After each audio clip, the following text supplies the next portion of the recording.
A community is saying goodbye to a man that many consider to be the mayor of Fort Myers Beach.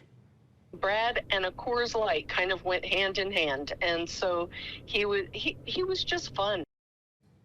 Brad Benson owned property on both sides of Times Square. He died at age 71 after battling health issues. A lot of people on the island say his loss will be felt there for years to come. Week News reporter Amy Gallo live on the beach for us tonight. Amy, you spoke with a woman who knew him for 45 years. What did she have to say? Anita told me this is a great loss.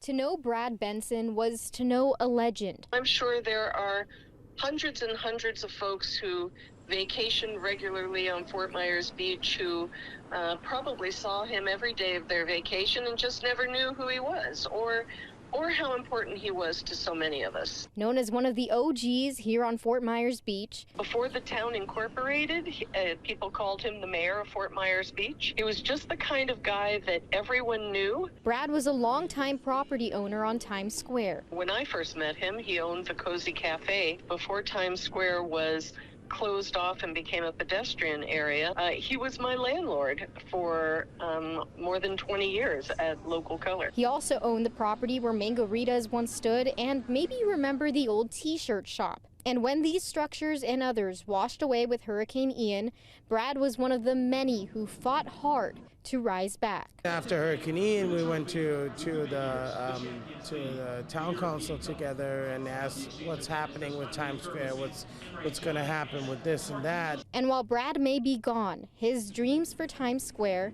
live on. I think he knew what he wanted for Times Square to become, in between the old and the new.